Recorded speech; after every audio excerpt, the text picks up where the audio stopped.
The worst day of my life started with a missed flight. Angry, tired, and stranded, I noticed a homeless woman holding a baby.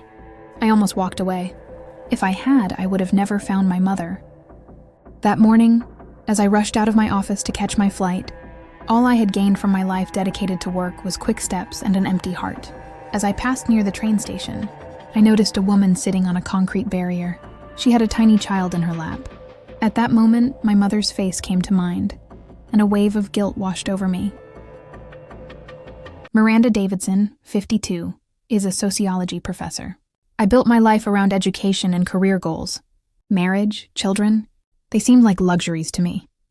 While my father entrusted his company to me, my mother always told me that true wealth was family, but I didn't listen to her. Instead of consultation and lengthy discussions, I focused on the work. I'm 52 now and I'm alone. Yes, I own the company. Yes, I have millions. But who owns the house? Who owns the car? Who do I work all this for? The flight time was approaching. I was dragging my suitcase, my passport and notes in my bag. I was going to London, where I would be having meetings with an investment company for 6 months. This was the biggest deal of my life, the most important investment in the company's history. At that moment, I saw a woman on the sidewalk, with dark hair, perhaps 28 or 30 years old, wearing a light-colored tattered jacket. In her arms was a small boy wrapped in a pinkish blanket. The woman's face was the most beautiful face of its kind in the world. Fine lines, large, deep blue eyes, but there was a broken life in those eyes. Hope was broken in those eyes. I walked past her, like most people. But something, perhaps my maternal instinct, perhaps a suppressed conscience wanted to turn me back. "Excuse me, can I help you with something?" I asked, a giggling voice. The woman lifted her head. Her eyes held all the pain of the past period. "No, ma'am. Thank you. Everything is fine." But that word fine sounded like a lie. She carried a handbag, a cheap bag, not large, simple. It probably contained all the possessions in the world. "Do you have a place to stay?" I asked. I felt like I was going to be punished for asking that question. "There's a roof over your head," she said softly. "But maybe not for tonight." She held the baby tighter and leaned closer to her chest. My phone rang. A message from my Uber driver. "Driver has arrived. 25 minutes to the airport." At that moment, I had to make a choice. Could I go to London or think like this? "Listen," I said. "I have a house, north of the city near the lake. It's empty. You can stay there for 6 months. I won't ask any questions." Then, I made perhaps the most reckless decision of all time. "I'll call my driver. He'll take you there." The woman looked at me incredulously as if I were an angel. But I am not an angel. I am just an unhappy woman, wondering if I can take even a little bit of happiness from someone else. "Why?" he asked. "Because my mother always said, the people you meet have a purpose in their lives. And I know that's not the reason I'm seeing you here." I didn't say it. But what I wanted to say is maybe this is a sign for me. Maybe right now I need you, not me. Maybe the formula for happiness lies in the well-being of others. The woman gave her name as Natasha. Her child was Alexander, 7 months old. His father, a Ukrainian architect, had abandoned her. He had left one day without explanation and never returned. Natasha's parents had also passed away 2 years earlier. She was alone. She was homeless. I called the driver and arranged for Natasha and Alexander to go to the house by the lake. We had a daughter. She was the eyes of the house. She was chosen by lottery. She'd be a saleswoman in the winter and a gardener in the summer. When I got to the airport, I had a terrible headache. Not just a slight one. Knowing that Natasha and Alexander would be home for the next 6 months was strangely comforting. In London, even when I was in a meeting room with investors, my mind was elsewhere. When I got bored on the phone, I'd call Karada and ask for information about Natasha and Alexander. "She's a very nice woman," Karada would say. "Clean, tidy, very devoted to her baby. I heard she got a job at a local shop." 6 months passed so slowly, like a rock rolling by. But one day, the deals were signed. The negotiations were over. The money was transferred. The company received investment, success. But happiness never came to my heart, only emptiness.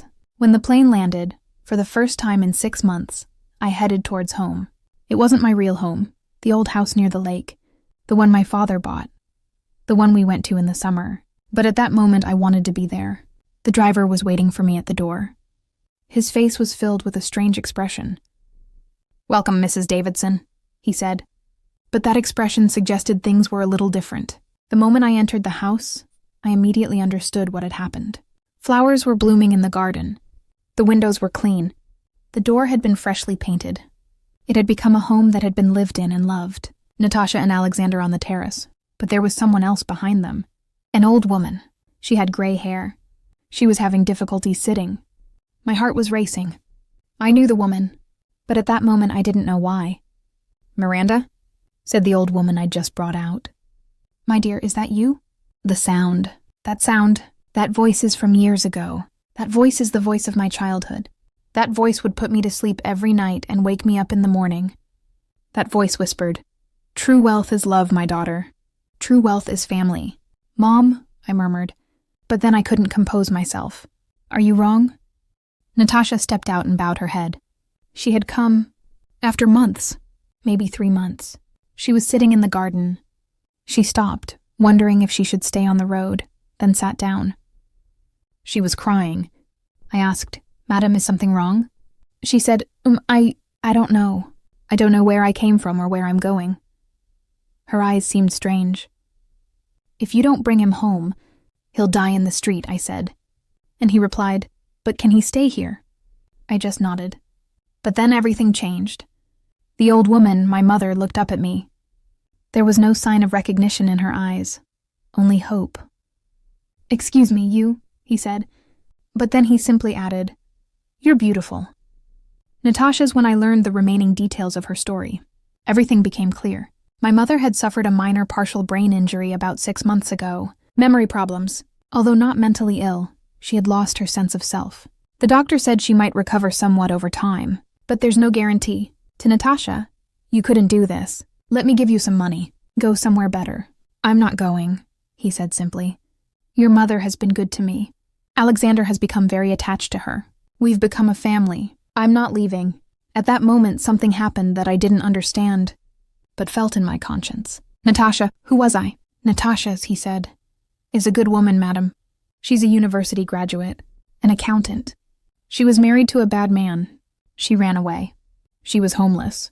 You rescued her. Now she's rescuing you. For all 6 months, I thought she didn't remember him, didn't know him. This recklessness, this confidence." "Natasha," and I said, "come to my company. Work. The pay will be good." "I have a big house. We can all live together?" Natasha asked. For the first time, there was joy in her eyes. "Seriously," I said. Alexander started to laugh. His mother had sung him the song, "Little Boy Blue."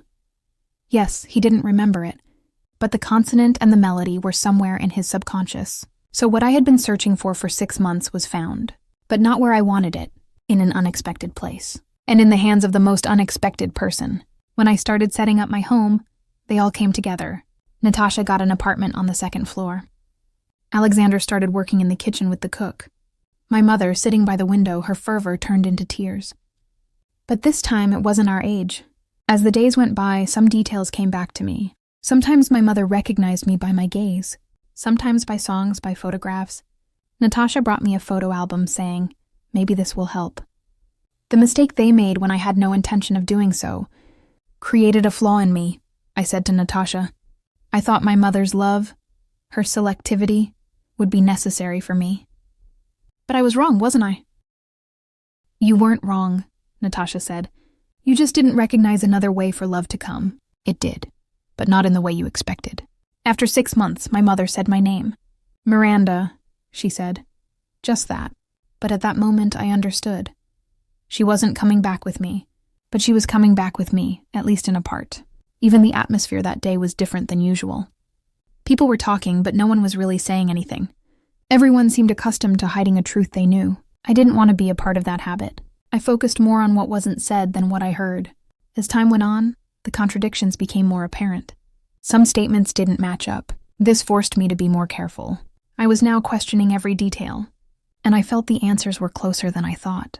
A month after we all started living together, things changed radically. When Natasha started as an accountant at the company, Elias, my assistant for many years, looked at me suspiciously. "Ms. Davidson, are you sure? We don't know her at all," he said. But I was persistent. And I was right. Natasha proved to be a meticulous, attentive, and efficient employee. By the end of the first month, Elias's prejudice had completely disappeared. My mother, meanwhile, was spending time at home with Alexander. Initially, I had considered hiring a babysitter, but one morning my mother said, "Let me take care of him." At that moment, I recognized her. Those words, that tone, it all felt like something from a bygone era. Although the baby's name was Alexander, my mother called him Little and Leo, she would say. "Once upon a time there was a cat. His name was Leo," she would say, smiling. Did she remember? Or was it just a dream? I didn't know. A new project started in the office. Investors from London were offering us an opportunity to expand into Europe. At the beginning of the project, I was very excited. It was my career goal. But this time it was different. While working, I was thinking about my home, how Natasha was doing, how my mother was doing, Alexander laughing. "Ms. Davidson, are you aware?" Elias said. I skipped 4 slide beginnings in the presentation. "I'm sorry," I said. But more than apologizing, I had concerns. That evening at home, my mother was sitting at the table with me. Natasha had put Alexander to bed. Karada was watering the garden. We were drinking tea. "I don't remember much about being with you," my mother said softly. "But I know one thing. You are my daughter, and I love you. Maybe I never said it in the past 30 years, but I'm saying it now." Tears streamed down my face. "Mom, I miss you so much. No amount of money can buy back the days I lost. But I found you, again." "Am I very lost?" he asked. "Months," I said. 6 months I searched for you. The police, the detectives, everyone. I was almost giving up hope when Natasha found you, on the street, alone, hesitant. She brought you to my house. She saved you." My mother listened. There was a light in her eyes. She touched me. With her old hand, she stroked my cheek. "Back then I was with you, wasn't I? Perhaps subconsciously I felt you. Even with the loss of consciousness, the soul found what it sought." Natasha arrived at the company at 8 a.m. She began checking the accounting reports. The system showed no data from the previous 6 months. That period was like a blank page. But Natasha knew every minute of it. "Miranda," he said one afternoon when he arrived at her office. "There's something I need to question you about." "Tell me," I said. "Where have you been for these past 6 months? In London? Because all the payment instructions sent to the company don't show you. Someone, as the manager, is making the decisions. But your signature isn't the signature you're known for." My heart started racing. "What do you mean?" "I mean," Natasha said, opening the files. "For 6 months, someone else ran the company in your place. Elias, right?" "Yes. When I was in London, Elias was the interim manager. We spoke on the phone every day. Every decision was made with my approval, or so I thought. But the voices on the phone, the details, were always the same. "Show me the restraining orders," I said nervously. Natasha presented a file. I reviewed all the documents. Hours passed, and then I understood. After 4 months, Elias had initiated abnormal transactions. Money transfers, side projects unknown to investors, secret records. "Is my observation correct?" Natasha asked. "Someone robbed the company. Was it Elias?" Elias to his office, he was smiling. He wasn't worried at all. "Miranda, you're here. How was London?" "The changes you allowed," I asked coldly. His face changed color. What? "God, Elias. 10 years. We worked together for 10 years. Did you betray me?" He paused. Then he said, "Working with you hasn't gotten me anywhere. You're successful, rich, own your own business. I'm just an assistant, just a helper. For 10 years, I helped you every day, but nothing was in my name. I'm past that point now. I'll be working with you on transactions." "Elias. Hair, I saw you. For 6 months, we were united. I made the decisions. When the police called, I solved the problem without telling you. The judge, the lawyer, it was all about money. And when you never called, never showed any concern, I understood. You don't care anymore. You don't even care about the company." My heart rate slowed. You knew about my mother, didn't you? When she disappeared? Any information that keeps your mind elsewhere to be the work of a bad assistant. So I kept quiet, and I wasn't wrong. She left my office. I called the police. All the testimonies were prepared by Natasha. The documents, the records, the specific details, the errors, the calculations, everything. 3 weeks later, Elias was arrested. The newspapers ran, assistant to successful businessman, attempts company fraud. Ruined wreck, my company had been. lost for a second to Elias's greed. Natasha had been a witness in court. Cold, professional, straightforward, but reliable. "Why?" I asked after the trial was over. "Because," he said, "you saved me. You took me off the street. Instead of giving me money, you gave me a job. You gave me respect. Why should I allow injustice?" My mother followed the case at home. She never commented on Elias, but one day she asked me, "Where did Elias go?" "To jail," I said. "In prison. Are you upset?" he asked. "Yes," I said honestly. "We worked together for 10 years. It was a betrayal. However, someone who comes in first place can't understand another's pain. I couldn't understand his suffering. If it was wrong for him to do that, it was also wrong for us not to understand it." My mother shook her head. "Knowledge sometimes comes very late," she said, "but it comes nonetheless. With you, didn't it come very late?" "I was with you. I love you. Maybe I still don't remember everything, but what does it matter if I don't remember? Isn't being with you in the present enough?" I was crying all night. The company was making a fresh start. Natasha got promoted to accounting manager. The salary was good. Security was secure. Alexander started kindergarten. On his first day, his mother was getting him ready, combing his hair and adjusting his shirt. "I'm afraid of growing up," my mother used to say. "You know, growing up means losing. My sight is disappearing. But to see her, she has to see you," said Alexander, 5 years old, perhaps taking the lesson for a little younger. "You love me, don't you?" "Too much," said my mother. "So even if I grow up, my being with you won't change." At the child's words, my mother started to cry, this time from happiness. The police closed the case. All the evidence against Elias had been presented by Natasha. She had saved the company.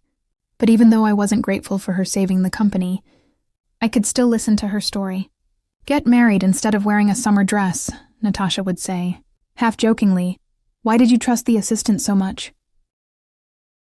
"Because," I said, "people can be much worse than we expect, but they can also be much better than we expect. Elias made a bad choice. You made a good choice." October had arrived. In the garden, the leaves were slowly changing color. My mother sat by the window, watching Alexander go to school and waving goodbye.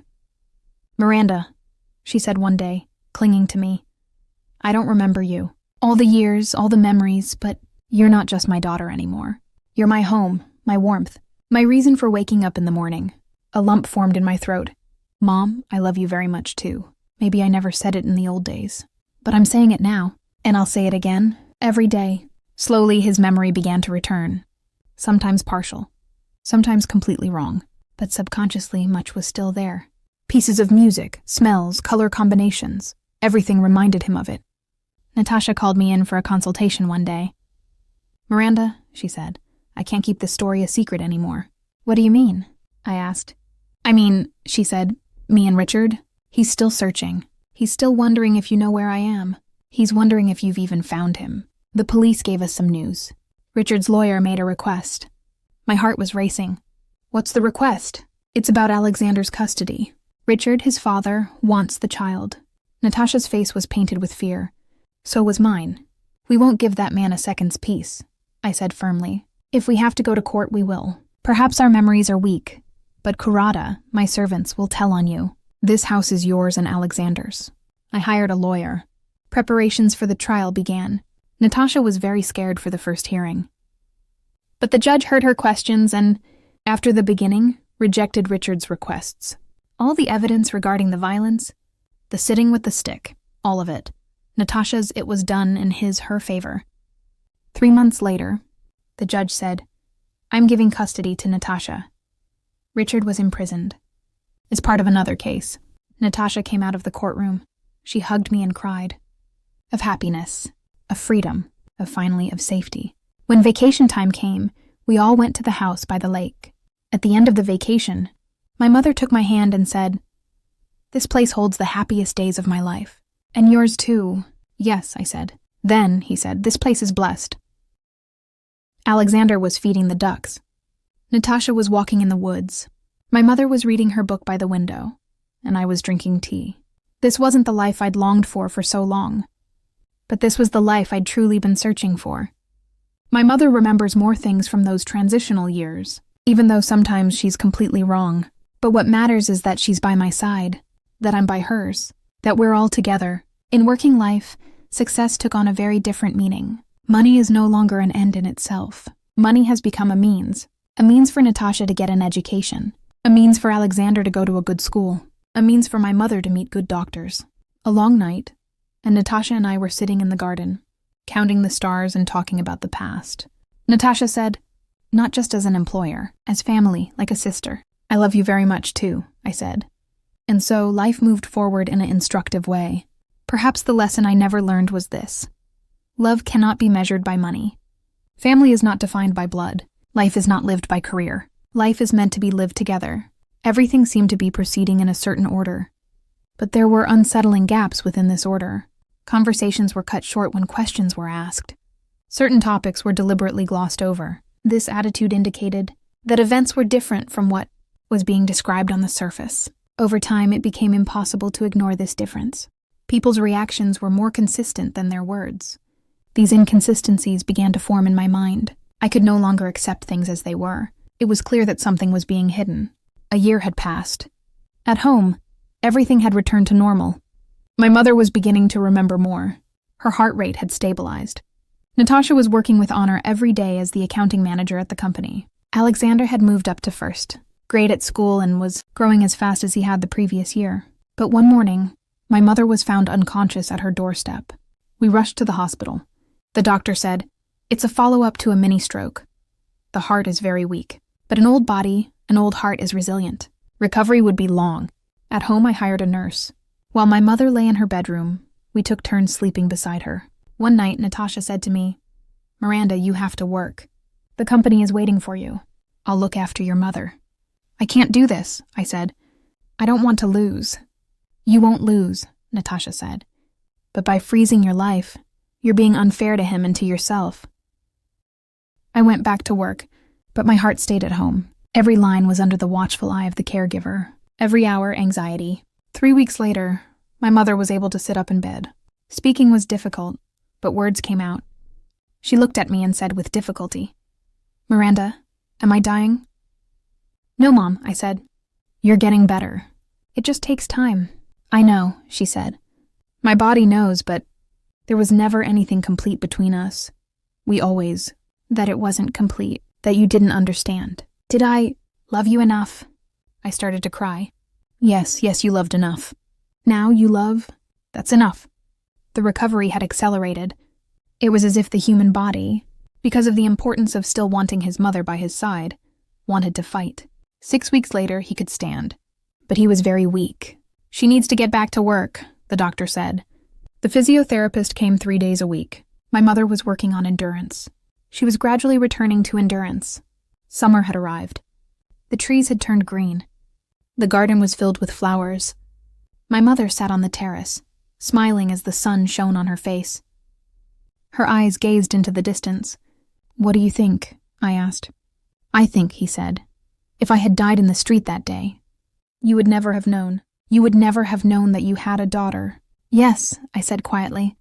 "But then," he said, "that homeless woman, Natasha, she found me. Sitting in my path, she found me. If you hadn't given her your key, she would have had to find you. Maybe never." Tears welled up in my eyes again. "Are you thinking about fate?" I asked. "Yes," my mother said. "And yours too. If you had caught the plane that morning, if Natasha hadn't sat down on the way, maybe we would never have seen each other. The feeling would have vanished with you." In the middle of summer, Natasha brought me a surprise. Her lawyer had found new documents about Richard. Abuse, speeding around with former partners, internal dealings, it was all documented. "Richard is going to jail for longer," said the lawyer. Natasha closed her eyes in surprise. "What if it ends?" she asked. "If it ends," said the lawyer, "you will have full custody. Under no circumstances will you be able to request Richard Alexander." Natasha was crying and laughing at the same time. Alexander asked, "Mommy, why are you crying?" "Out of happiness," said Natasha. "Finally, we're really safe." By September, Alexander had started at his new school. Natasha had been assigned to a bigger project at the company. My mother could go for walks again and remembered most of the conversations. Life was returning to normal. But now, this normal had a very different meaning. One night, Natasha and I were sitting in the kitchen drinking tea. Alexander had gone to bed. My mother had fallen asleep as if she had already paid for everything. Miranda, Natasha said, there's something I need to question myself about. Tell me, I said. Why, he asked. Why did you do this? Why did you give me your key? Why did you let me into the company? Why are you such a good person? There was a long silence. Because, I said finally, once upon a time I had lost. My mother had lost. I had lost myself. I had lost what it meant to be a family. You and Alexander were lost. Life gave us this second chance. I wasn't going to waste it. But, said Natasha, there was a risk. Then someone like Elias came along. Yes, I said. There's risk in everything. But a life without risk isn't life. A life without risk is a life lived in fear. Natasha hugged me. She held me like a sister, like a daughter, like a friend. In October, a surprise arrived. The police station called me. They said I had an old case from many years ago, an unrelated legal matter, but the file was complete. Officially, it was closed. Curious, I opened the file. It was about my father, an accident. The evidence was there. The investigation was complete. Little did I know that my father was innocent.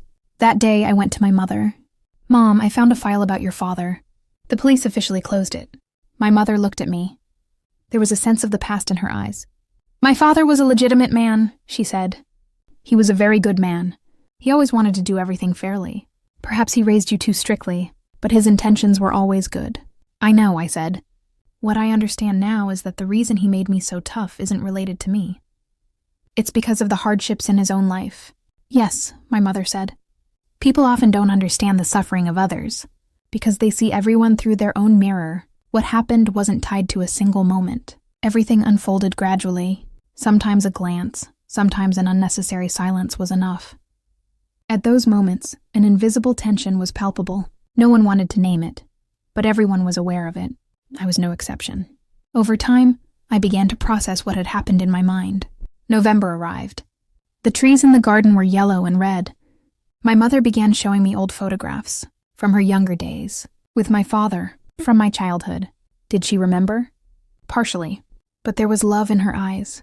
These photographs, these memories, my mother said. These aren't me anymore, but these are me, just once. Perhaps that's enough. At the beginning of December, the weather started to get cold. Natasha decorated the tree with Alexander. My mother sang old songs. I made tea. Kurata cleared the garden of snow. When Christmas came, everything was white and sparkling. My mother sat by the fireplace, her head resting on Alexander's arm. Natasha smiled at me. At that moment, I felt a sense of peace. The new year is almost here. You know, a year ago, I was just watching and wanting to control things. I was in London, holding meetings and signing deals. You know, at that moment, I was thinking, more money, more success, more control. Now I sit on the terrace, looking out at the end of autumn, seeing my home, seeing my family, and I think this is enough. In fact, it's more than enough. One night, my mother started to have problems. The medications were incompatible. The doctor changed the formula. Her recovery was very slow, but she was a resilient woman. One morning he said to me, Miranda, I love you very much. Perhaps I've never said it like this before, but do you know me? Do you really know me? Yes, Mom, I said. I know, and I love you too. Very much? My mother smiled and went to sleep. A restful sleep, a soulful sleep. A year later, Natasha said to me, Miranda, we are so lucky in this life. Maybe this was written. Maybe this is fate's plan. Maybe, I said. But what I know is we've become a family, and this family is the most precious thing in the world to me. Alexander continued to grow. The teacher had said, he's a very intelligent, very sensitive child. Natasha received a promotion. My mother was getting a little better each day, remembering a little more. The company entered new markets. Investors were impressed by Natasha's work. There's a nice touch to it, they said. Spring has arrived. The flowers have bloomed again. My mother has started sitting in the garden, soaking up the sun. We plan to spend the summers by the lake. Miranda, my mother said one day, I'm lucky. I may have lost everything, but I found you. I found Natasha. I found Alexander. I found a second chance. Is this a miracle? Perhaps, I said. Or perhaps we are with you because we haven't stopped searching for you. We are with you because... Natasha dared to stand in the street. We're together because I gave you the keys. Everything matters. Nothing is accidental. My mother nodded. Then I'm lucky. And so are you. All of us. In the middle of summer, we went to the house by the lake. Months passed, and it was still a well-inhabited house. The garden was manicured, full of pink roses. Alexander was feeding the ducks. Natasha was preparing food in the kitchen.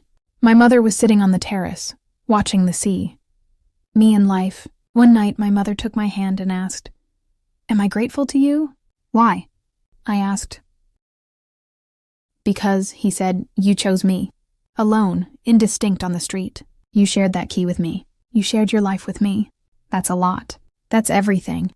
"Mother," I said, "I'm grateful to you too. Because you reminded me what life is. You reminded me what family is. You reminded me what love is." Months passed. A year turned into a year. Every day, my mother was getting a little better, a little stronger, and beginning to remember a little more. Finally, one evening, Natasha and I were in the kitchen when my mother turned to me from her lap.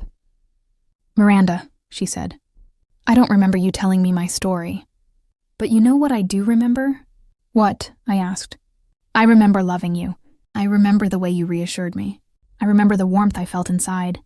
I remember feeling safe in this house. Isn't that enough?" My eyes welled up with tears. Yes, that was enough. By the end of the year, we continued to spend our summers by the lake. My mother was a little stronger. Natasha was more confident. Alexander was his next year. And I found myself in a family. I found myself in love. I found myself loving others. This story may have started with, "I missed my flight." But the real story doesn't end there. The real story begins anew every day, with a new morning, with a new smile, with new love, and perhaps this is the most beautiful story of life. After everything was over, all that remained was reflection. It wasn't possible to explain what happened in a single sentence. Some details became clear, while others remained the same. Time taught me to live with this uncertainty. Things that were difficult at first gradually made sense. Everyone had a different role in this process. I, too, evaluated what happened from my own perspective. The past didn't change, but my relationship with it did. I now accepted that some questions might remain unanswered. This acceptance brought a calmer feeling than I expected. Not every ending has to be definitive. Some just stop. This story stopped there, and so it was completed.